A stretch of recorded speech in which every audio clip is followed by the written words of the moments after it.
Hello എല്ലാവർക്കും നമസ്കാരം. ഞാൻ ഡോക്ടർ ബിന്ദു, കുട്ടികളെ സ്പെഷ്യലിസ്റ്റ് ആണ്. അഡോളസെന്റ് ടീനേജേഴ്സ് വരാറുണ്ട് കേട്ടോ. കുട്ടികൾ എസ്പെഷ്യലി ഗേൾസ് ആണ് കൂടുതലായിട്ടും വരാറുള്ളത്. ഈ തൊടയിടുക്കിലെ ചൊറിച്ചൽ എന്ന് പറഞ്ഞിട്ട് അത് കുറേ ദിവസമായിട്ടുണ്ട്. ഇവരും ഉമ്മയോടോ അമ്മയോടൊന്നും പറയാൻ തന്നെ മടിയായിരിക്കും. നമുക്കറിയാം ടീനേജ് എന്ന് പറഞ്ഞാൽ വല്ലാത്തൊരു ട്രാൻസിഷൻ പീരീഡാണ്. എന്ത് പറയണം എന്ത് പറയണ്ട എന്നൊന്നും ഇവർക്കൊരു ഒരു കൺഫ്യൂഷനുള്ള സമയമാണ്. ഹോർമോണൽ കുറേ ചേഞ്ചസ് വരുന്നത് കൊണ്ട് തന്നെ.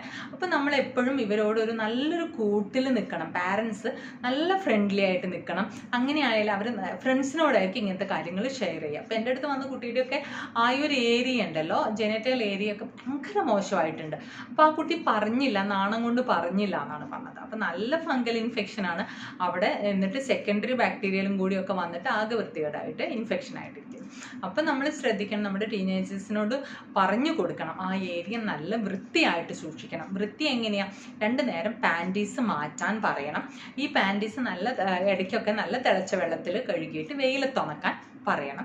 എല്ലാ 6 മാസം കൂടുമ്പോഴും പാൻറ്റീസ് എല്ലാം മാറ്റി ഒരു പുതിയ സെറ്റ് ഓഫ് പാൻറ്റീസ് വാങ്ങണം. കാരണം പീരീഡ്സ് ഒക്കെ ആയിക്കഴിഞ്ഞാൽ ബ്ലഡൊക്കെ ആയാൽ എത്രയും വാഷ് ചെയ്താലും ചിലപ്പോൾ അത് പോയി എന്ന് വരില്ല. അതൊക്കെ ഒരു ഫോക്കസ് ഓഫ് ഇൻഫെക്ഷൻ ആണ്. സമ്മറൊക്കെ ആകുമ്പോൾ കോട്ടൺ ഉള്ള ഡ്രസ്സസ്, അതായത് കോട്ടൺ ആയിട്ടുള്ള അണ്ടർ ഗാർമെൻസും ഒക്കെ യൂസ് ചെയ്യാൻ പറയാം. കുറച്ചുകൂടി ലൂസായ പാൻസ്, ഷോർട്ട്സ് അങ്ങനത്തെ സാധനങ്ങൾ ഇടാൻ പറയാം. ടൈറ്റ് ആയിട്ടുള്ളത് ഇടുമ്പോഴാണ് അവിടെ വരിക.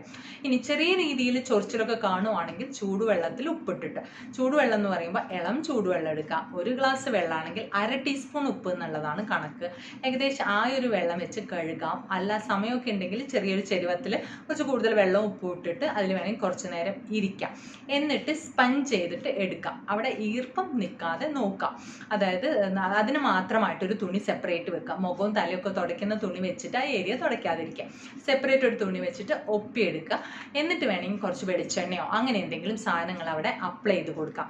അപ്പോൾ ആ ഒരയുമ്പോൾ ഉണ്ടാവുന്ന പൊട്ടലുകൾ കുഞ്ഞുങ്ങൾക്ക്, മക്കൾക്ക് അത് ഒഴിവാക്കാൻ പറ്റും. ഇനി വേറെ എന്തെങ്കിലും പൗഡേഴ്സ് യൂസ് ചെയ്യാമോ എന്ന് ചോദിച്ചാൽ ജനറലി ഞാൻ ടാൽക്കം പൗഡർ അവിടെ ഇടാനൊന്നും ഞാൻ ഒരിക്കലും അഡ്വൈസ് ചെയ്യില്ല. അത് നല്ലതല്ല എന്ന് തന്നെയാണ് എനിക്ക് പറഞ്ഞു തരാനുള്ളത്. ഇനി ഡോക്ടർ കണ്ടിട്ട് നിങ്ങൾക്ക് അവിടെ എന്തെങ്കിലും മെഡിക്കേറ്റഡ് പൗഡേഴ്സ് എന്തെങ്കിലും അഡ്വൈസ് ചെയ്തു എന്നുണ്ടെങ്കിൽ നിങ്ങൾ അത് ഉപയോഗിച്ചോളൂ. അല്ലാതെ സാധാരണ മുഖത്ത് തന്ന പൗഡേഴ്സ് ഒന്നും അവിടെ ഇടാണ്ടിരിക്കുക. സാധാ വെളിച്ചെണ്ണ അങ്ങനെ മതി.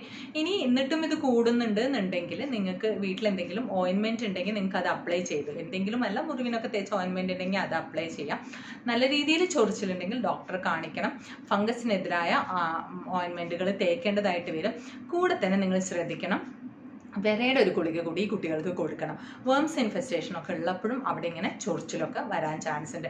ചെറിയ കുട്ടികൾക്ക് മാത്രമല്ല ടീനേജേഴ്സിനും വേംസ് വരാനുള്ള ചാൻസ് ഉണ്ട്. അപ്പോൾ ഇത്രയും കാര്യങ്ങൾ ശ്രദ്ധിക്കുക. പിന്നെ അവിടെയുള്ള ഹെയർ, നിങ്ങൾക്ക് പിബി ഹെയർ നിങ്ങൾക്ക് ഇടയ്ക്ക് ഷേവ് ചെയ്ത് കൊടുക്കാം. ഹെയറൊക്കെ ഉള്ളപ്പോഴാണ് ഈർപ്പം കൂടാനും അവിടെ ഇത് വരാനും ചാൻസ് ഉള്ളത്. അപ്പോൾ ഇത്രയും കാര്യങ്ങളൊക്കെ ശ്രദ്ധിച്ചാൽ മതി. വളരെ ചുരുക്കം കുട്ടികൾക്ക് വായയിലൂടെയുള്ള ഉള്ളിലേക്കുള്ള മരുന്നുകൾ ആവശ്യം വരാറുള്ളൂ. ഒട്ടുമിക്ക കുട്ടികളെയും നമുക്ക് മരുന്ന് തേച്ച് കഴിഞ്ഞാൽ മാറ്റാൻ പറ്റും. ഇനി ഇത് തുടർന്ന് കൊണ്ടുപോയാൽ എന്താ കുഴപ്പം? ആ ഭാഗത്ത് ഇൻഫെക്ഷൻസ് വന്നാൽ അത് ഉള്ളിലേക്ക് വജൈനയുടെ അവിടേക്ക് വന്നിട്ട് വജൈനൈറ്റിസ് എന്നുള്ളൊരു കണ്ടീഷൻ ഉണ്ടാക്കും. വജൈനൈറ്റിസ് എന്ന് പറഞ്ഞാൽ അതും ട്രീറ്റ് ചെയ്തില്ലെങ്കിൽ യൂട്രസിലൊക്കെ അത് ഇൻഫെക്ഷൻ ഉണ്ടാക്കി കഴിഞ്ഞാൽ, യൂട്രസിൽ സ്കാറൊക്കെ ഉണ്ടായിക്കഴിഞ്ഞാൽ പിന്നീട് കുഞ്ഞ് വലുതാവുമ്പോൾ പ്രത്യുൽപാദനം ആ സമയത്തൊക്കെ എത്തുമ്പോൾ അതിനെയൊക്കെ ചിലപ്പോൾ ബാധിക്കാൻ ചാൻസ് ഉണ്ട്. അപ്പോൾ ചെറിയ ചെറിയ ഇൻഫെക്ഷൻസ് നമ്മൾ അവഗണിക്കാതെ ശരിയായ രീതിയിൽ ട്രീറ്റ്മെൻറ്റ് എടുക്കേണ്ടത് അത്യാവശ്യമാണെന്ന് അവരെ പറഞ്ഞ് മനസ്സിലാക്കുക. ഇതിനൊക്കെ വേണ്ടത് എന്താ? നമ്മുടെ ടീനേജേഴ്സിനെ നമ്മുടെ ഫ്രണ്ട്സായിട്ട് നമ്മളോട് കൂടി ചേർത്ത് നിർത്തുക എന്നുള്ളതാണ്. സോ പുതിയൊരു വീഡിയോ ആയിട്ട് വരുന്നവരെ ബൈ ആൻഡ് ടേക്ക് കെയർ.